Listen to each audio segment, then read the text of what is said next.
आपल्या हातातून ही गेवराईची नगरपालिका म्हणजे जी नॉन गॅजेटेड यांची ट्रेझरी आहे ती जाती असं कळताच एकमेकांच्या मैताला सुद्धा न जाणारे निवडणुकीला एकत्र आले आहेत। ही दहशत आहे की त्यांना माहिती आहे की आणि हा जो माज आहे ना हा माज मोडून काढण्यासाठी राष्ट्रवादी काँग्रेस पार्टी या ठिकाणी निवडणूक लढते।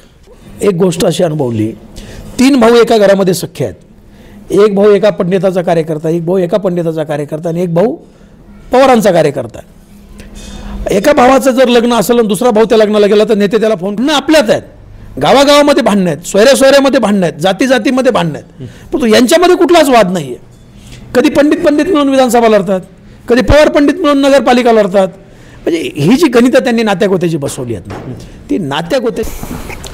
गेवराई नगर परिषदेची निवडणूक सुरू आहे आणि या निवडणुकीच्या रणधुमाळीमध्ये विविध नेता आपल्या आपल्या पद्धतीने निवडणुका लढतायत।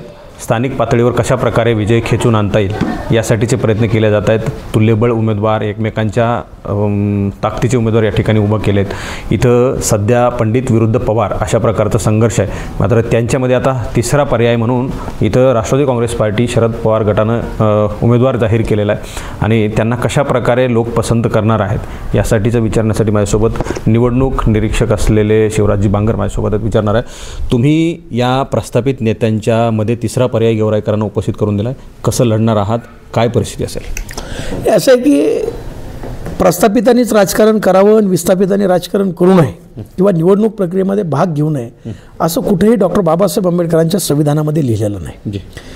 हा लोकशाहीचा उत्सव आहे जो तो आपल्या आपल्या पद्धतीनं आपली मतं लोकांना पटवून देण्याचा प्रयत्न करतो। आपल्या मतं पटवून देऊन मतं मागून या ठिकाणी निवडणूक लढत असतो।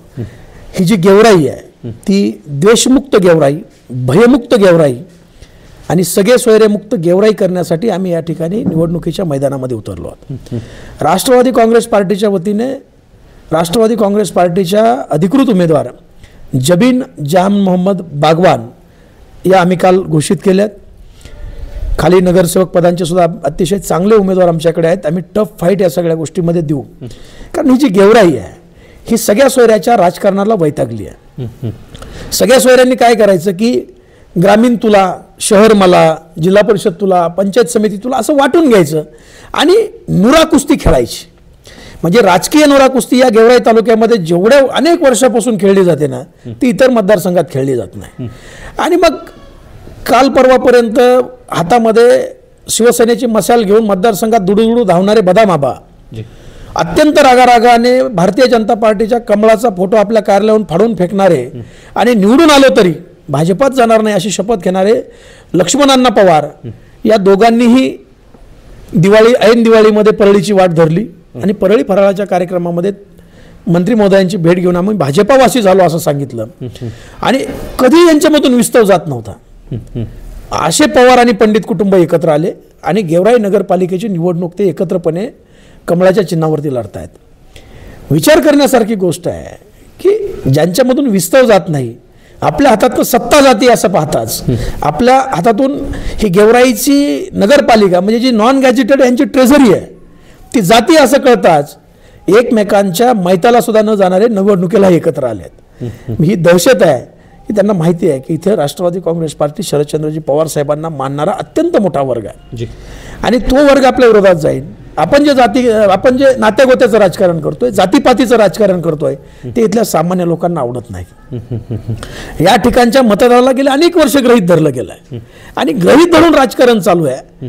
मग त्याच्यामध्ये या ठिकाणचा मुस्लिम मतदार असेल, ओबीसी मतदार असेल, दलित मतदार असेल आणि गरीब मराठा मतदार सुद्धा असेल, या सगळ्या मतदाराला गृहीत धरून त्यांनी जो कार्यक्रम लावलाय ना त्या सर्व विस्थापितांना एकत्रित करून राष्ट्रवादी काँग्रेस पार्टी, शिवसेना, मित्र पक्ष आणि समविचारी पक्षांना घेऊन आम्ही निवडणूक ताकदीने लढतोय। स्थानिकचे आमदार आहेत अजित पवार गटांचे विजयसिंह पंडित, मागच्या कार्यकर्त्यांच्या मेळाव्यामध्ये ते असं म्हणाले साम दाम दंडभेद ह्या सगळ्या गोष्टींची ताकद आम्ही वापरणार आहोत। मागच्या काळामध्ये प्रकाश सोळंके सुद्धा तसंच म्हणणं होतं आणि त्यांच्या बैठकीला जिल्हाध्यक्ष उपस्थित होते। म्हणजे ह्या सगळ्या गोष्टी तुम्ही कुठं पुरणार आहात? साम दाम दंड तुमच्याकडे काय आहे? आमच्याकडे शरदचंद्रजी पवार साहेब आहेत, आमच्याकडे उद्धवजी ठाकरे साहेब आहेत आणि राहिला विषय साम दाम दंडभेदाचा दाम नाही आमच्याकडे, पण साम आणि दंडाला आम्ही कुठेही कमी पडणार नाही। भेद आम्ही कधीही करणार नाही, भेदाभेदी करणं हे आमचं काम नाही।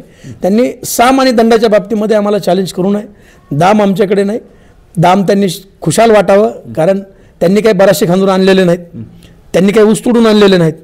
एक सामान्य मतदारामध्ये एक भावना आहे आणि हा जो माज आहे ना, हा माज मोडून काढण्यासाठी राष्ट्रवादी काँग्रेस पार्टी या ठिकाणी निवडणूक लढते. पण इथं प्रस्थापित सगळी एकत्र आलेले आहेत. मग इकडं महायुतीकडून असलेल्या पंकजा मुंडे आहेत, इकडं बदामराव पंडित पुन्हा त्यांच्याकडे गेले, लक्ष्मण पवार आहेत, पुन्हा इकडं त्या उमेदवाराच्या पाठीमागे उभा राहणारे सगळे लोक आहेत.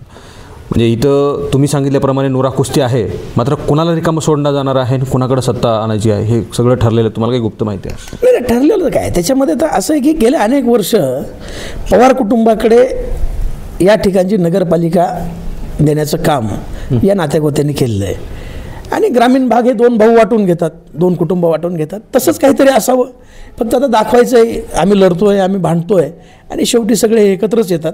आता येणाऱ्या काळामध्ये ठरेल, त्यांनी जरी ठरवलं असेल तर मतदारांनी ठरवलेलं आहे की आता गेवराईमध्ये बदल घडवायचा आहे आणि तो बदल तुम्हाला आमच्या उमेदवाराच्या स्वरूपामध्ये पाहायला मिळेल. इथं तुम्हाला काय जाणवलं? तुम्ही इथं निरीक्षक म्हणून आलेला आहात, तुम्ही आढावा घेतला, सगळ्या बैठका घेतल्या, शहराची पाहणी केली, तुम्ही शेजारीच असलेल्या शहरामध्ये असता. गेवराईच्या काही समस्या आहेत लोकांनी तुम्हाला सांगितलं, तुम्हालाही पाहायला मिळेल. मग पाणी असेल, वीज असेल, स्वच्छता असेल, सोयीसुविधा असतील लोकांच्या, ज्या जाणीवपूर्वक मूलभूत सुविधाच्या माध्यमातून शासनात दिल्या पाहिजे, काय इथं कमतरता आहे? असं की मी या मतदारसंघातलाच आहे, गेवराई विधानसभेमध्येच माझं गाव येतं. मला इथल्या समस्या नव्याने पाहण्याची गरज नाही. अत्यंत विदारक परिस्थिती या गेवराई शहरामध्ये आहे, गेवराईच्या ग्रामीण भागामध्ये आहे. गेले अनेक वर्ष एकाच कुटुंबाच्या हातामध्ये, एकाच समूहाच्या हातामध्ये असलेली सत्ता आणि त्याच्यामुळे त्या सत्तेमधून आलेला जो अहंकार आहे की आमच्यापेक्षा कोणी नाही, आम्हीच इथलं राजकारण करू शकतो, हा जो अहंकार आहे तो अहंकार गेवराई विधानसभा मतदारसंघाला आणि गेवराई शहराला हा अत्यंत विदारक परिस्थितीकडे नेतोय. अनेक वर्ष विधानसभेमध्ये तुम्ही प्रतिनिधित्व करता, मंत्रिमंडळामध्ये प्रतिनिधित्व केलेलं आहे, नगरपालिका वर्षानुवर्ष तुमच्या ताब्यात आहे, प्रत्येक सत्तेच्या पक्षामध्ये तुम्ही असता, जो पक्ष सत्तेत येईल त्या पक्षामध्ये लोक असतात. एवढं सगळं असताना गेवराईचा विकास का होत नाही? गेवराईमध्ये औद्योगिक विकास होत नाही, गेवराईमध्ये इन्फ्रास्ट्रक्चर उभा राहत नाही. येऊन जाऊन सांगायचं की आम्ही पाणी आणलं. अरे, अन्न वस्त्र निवारा ह्या प्रमुख गरजा आहेत, त्या तर तुम्हाला पूर्ण करावेच लागतील. त्याच्या पलीकडे तुम्ही काय केलं हे तुम्ही जनतेला सांगणं गरजेचं आहे. आणि हा जो मतदारसंघ आहे अत्यंत द्वेषाने भरलेला मतदारसंघ आहे. जाती जातीमध्ये, धर्माधर्मामध्ये, अगदी भावाभावामध्ये वाद. म्हणजे मी एक गोष्ट अशी अनुभवली, 3 भाऊ एका घरामध्ये सख्खे आहेत. एक भाऊ एका पंडिताचा कार्यकर्ता, एक भाऊ एका पंडिताचा कार्यकर्ता आणि एक भाऊ पवारांचा कार्यकर्ता. एका भावाचं जर लग्न असेल आणि दुसरा भाऊ त्या लग्नाला गेला तर नेते त्याला फोन करून कार्य कसं काय गेला लग्नाला तू? म्हणजे भावाभावामध्ये सुद्धा यांनी वैर लावले, भावामध्ये भाऊ ठेवला नाही. आणि जेव्हा यांच्या निवडणुकांची वेळ येते त्यावेळेला कधी पंडित एकत्र होतात, कधी पवार पंडित एकत्र होतात. सत्ता आपल्या हातात न जाऊ द्यायची नाही, सत्तेच्या चाव्या कायम आपल्या हातामध्ये ठेवायच्या, अशा प्रकारची एक त्यांची भावना आहे. आणि आता लोक काही वेडी राहिली नाहीत, लोक हुशार झालेत, लोकाला जग कळतं, लोक पाहतात की अरे भांडणं आपल्यात आहेत, गावागावामध्ये भांडणं आहेत, सोयऱ्यामध्ये भांडणं आहेत, जातीमध्ये भांडणं आहेत, परंतु यांच्यामध्ये कुठलाच वाद नाही आहे. कधी पंडित मिळून विधानसभा लढतात, कधी पवार पंडित मिळून नगरपालिका लढतात. म्हणजे ही जी गणितं त्यांनी नात्यागोत्याची बसवली आहेत ना, ती नात्यागोत्याची गणितं आम्हाला हद्दपार करायची आहेत. आणि मग त्यासाठी आमचे स्थानिकचे तालुका अध्यक्ष अण्णासाहेबजी राठोड, आमचे मोठेजी, त्यानंतर अजयजी दाभाडे आणि इतर समविचारी पक्षाचे सर्व लोक बसले आणि निवडणूक लढवायची आपण नगरपालिकेचं असं ठरवलं. अगदी कमी वेळेमध्ये आम्ही अतिशय स्वच्छ प्रतिमेचा नगराध्यक्षपदाचा उमेदवार सर्वांच्या विचाराने दिला आहे. खाली आमचे नगरसेवक पदांचे सुद्धा उमेदवारांचा जवळपास आमचा पॅनल पूर्ण होतो आहे. अजूनही आम्ही काही अपक्ष आणि काही लोकांशी आमची चर्चेची दारं खुली आहेत. ज्या 1-2 जागेवरती आम्ही कमी आहोत तिथे आम्हीच कमी नाही, तिथं अमरशे पंडिताला सुद्धा उमेदवार बाहेरचे नेऊन उभा करावं लागले आहेत. 1-2 वार्ड असे आहेत. त्यामुळे थोडंसं हे कमी जास्तपणा जरी असेल तरी आम्ही प्रचंड ताकदीने गेवराईची नगरपालिका आमचे तालुक्याचे तालुका अध्यक्ष यांच्या नेतृत्वाखाली लढणार आहोत. इथं गेल्या अनेक दिवसांपासून म्हणजे प्रस्थापितांची सत्ता आहेच, मात्र सामान्य घरातलं नेतृत्व इथं उभा राहूच दिलं जात नाही अशी एक खदखत आहे. कुणी आला पुढे तर त्याला कशा पद्धतीने मागे खेचता येईल यासाठीचे इथे प्रयत्न केले जात आहेत. हे समीकरण कसं आहे याबद्दल तुम्हाला काय सांगायचं आहे? ते असं आहे की आता इथं दुसऱ्या माणसाला उभाच राहू दिलं जात नाही. याचे अनेक उदाहरणं गेल्या मधल्या काळामध्ये पाहिलेत आम्ही. परंतु इथं नेतृत्व उभा करण्यासाठी लोकांची कामं करणं गरजेचं आहे. राष्ट्रवादी काँग्रेस पार्टीचे पदाधिकारी आम्ही सर्वजण लोकांची कामं करतो आहेत आणि ते ज्या पद्धतीनं वागतात, ज्या पद्धतीनं ते लोकांना संपवतात, ह्याच्यापेक्षा कितीतरी भयानक परिस्थितीतून आम्ही बाहेर आलो, ते संपू नाही शकले, हे काय संपवणार आहेत. त्यामुळे तो विषय नाही. सर्वसामान्य कुटुंबातल्या लोकांनी एकदा जर एल्गार केला ना तर वाईट परिस्थिती होती. साहेब, आज सकाळी बांगलादेशच्या पंतप्रधान, ज्या 15 वर्ष बांगलादेशच्या हुकुमशाह होत्या, त्या शेख हसीनांना कोर्टाने फाशीची शिक्षा सुनावली आहे. म्हणजे सामान्य जनतेचा जेव्हा कडलोट होतो भावनांचा, त्यावेळेला अत्यंत वाईट परिस्थिती होती.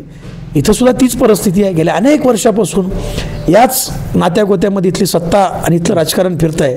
ते राजकारण सामान्याच्या हातामध्ये देण्यासाठी आदरणीय शरदचंद्रजी पवारसाहेब पक्ष, राष्ट्रवादी काँग्रेस आणि शिवसेना उद्धव बाळासाहेब ठाकरे आणि इतर मित्र पक्ष आणि समविचारी पक्ष आम्ही या ठिकाणी मैदानात होतो. इथं तुम्ही सांगितल्याप्रमाणे फार मोठी दहशत आहे. सांगितलं कोणाला पुढे येऊ दिलं जात नाही, सामान्य कार्यकर्त्याला नेतृत्व करू दिलं जात नाही. यासाठीचा काही फॉर्म्युला आहे तुमच्याकडं? त्यांच्या मनातली दहशत काढून देणं, एखादा युवक आहे त्याला पुढे यायचं मात्र भीतीपोटी तो पुढे येत नाही, यासाठीचा काही फॉर्म्युला तुमच्याकडे आहे आघाडीच्या माध्यमातून, पक्षाच्या माध्यमातून? त्याची दहशत तुम्ही कशी काढून टाकणार आहात मनातली? असं आहे की आता दहशत वगैरे हा जो प्रकार आहे ना, हा तर फक्त सोशल मीडिया आणि फेसबुकवर तर पुरताच मर्यादित आहे. मी इथे येऊन बसलो आहे, अशा अनेक दहशती मी गिळून बसलेला माणूस आहे. माझ्याबद्दल तुम्हाला माहिती आहे, आपण कधी कोणाच्या वाढलेल्या पाचोळ्यावरती पाय देत नाही, आपण कधी कोणाच्या बापाला घाबरत नाही. आणि आपल्या एखाद्या सहकार्यावरती जर वेळ आली तर रात्री 2 वाजता त्याच्या घरामध्ये घुसायची सुद्धा आपली तयारी आहे. त्यामुळे दहशत हा काही विषय नाही. दहशतीला उत्तर दहशतीनं देऊ आणि संयमाला उत्तर संयमाने देऊ. इथं जात फॅक्टर चालणार आहे का? मागच्या काळापासून आम्ही पाहिलं की इथं ओबीसी विरुद्ध मराठा असा वाद आहे. या निवडणुकीमध्ये असे काही जाणवणार आहे का? ह्या सगळ्या गोष्टीवर तुम्ही कसं सामोरं जाणार? काही इन्सिडेंट झालं? ओबीसी विरुद्ध मराठापेक्षा या ठिकाणी प्रस्थापित विरुद्ध विस्थापित हा वाद आहे. त्यामुळे मराठा समाज सुद्धा, जो गरीब मराठा आहे, तो गरीब मराठा सुद्धा आमच्यासोबत आहे. ओबीसी आमच्यासोबत राहील, मुस्लिम समाज आमच्यासोबत राहील, दलित समाज सुद्धा आमच्यासोबत राहील. त्यामुळे याच्यामध्ये फार काही वेगळं आपल्याला दलित समाजाला, मुस्लिम समाजाला इथं फार तुच्छ समजलं जातं, कमी समजलं जातं. काय 2 रुपयामध्ये विकले जातात अशी चर्चा इथं मतदारसंघामध्ये आहे. याबद्दल तुम्हाला काही सांगायचं आहे? दलित समाजाच्या लोकांना, इथं शोषित पीडितांना, मुस्लिम समाजाच्या लोकांना फार कवडी मोलकिमतीमध्ये मोजलं जातं की बा ते काय 2 रुपयामध्ये विकले जातात अशी चर्चा इथं मतदारसंघामध्ये आहे. याबद्दल काही तुम्हाला सांगायचं आहे? ही मानसिकता मोडण्यासाठीच आम्ही जबीन जान मोहम्मद बागवान आमच्या भगिनीला उमेदवारी दिली नगराध्यक्षपदाची. आमच्याकडे अनेक मुस्लिम समाजाचे, दलित समाजाचे उमेदवार लढत आहेत आणि गरिबाची किंमत करणाऱ्या लोकांना त्यांची राजकीय हिंमत दाखवण्याची जी वेळ आहे ना, ती वेळ आम्ही निर्माण केली आहे. आणि आमचा सर्वसामान्य समाज जो आहे, मग त्यामध्ये दलित असेल, मुस्लिम असेल, ओबीसी असेल आणि गरीब मराठासुद्धा असेल, तो त्यांची राजकीय हिंमत या लोकांना दाखवल्याशिवाय राहणार नाही. खूप धन्यवाद. तर ही लढाई प्रस्थापित विरुद्ध विस्थापित असेल. इथं कुठल्याही प्रकारचा जात फॅक्टर चालणार नाही, काही उचनीच चालणार नाही. सामान्य लोकांची माणसं पुढे घेऊन आम्ही निवडणूक लढवतो आहोत. इथले प्रस्थापित आहेत, हे नुरास कुस्ती खेळतायत. मग पंडित असतील, पवार असतील, विधानसभा असेल किंवा मग स्थानिक स्वराज्य असतील किंवा नगरपालिका असेल, तुम्ही ही लढा, तुम्ही ती लढा, आम्ही त्याला तुम्हाला सहकार्य करू. तुम्ही जिल्हा परिषदला लढा, आम्ही तुम्हाला सहकार्य करू. आम्ही विधानसभेला तुम्हाला सहकार्य करू. म्हणजे ह्या सगळ्या गोष्टी सेटलमेंट करून अंतर्गतपणे बाहेर विरोध दाखवायचा आणि अंतर्पर्यंत ह्या सगळ्या गोष्टी चाललेल्या आहेत असा इथं आरोप शिवराजी बांगर यांनी लावून येणाऱ्या काळामध्ये कशा प्रकारची निवडणूक या ठिकाणी होते हे पाहावं लागणार आहे. नगराध्यक्ष कुणाचा असेल हे सुद्धा पाहिलं जाणार आहे. कॅमेरा पर्सनसह मी संग्राम दनवे, मराठी महाराष्ट्र न्यूज, गेवराई, बीड.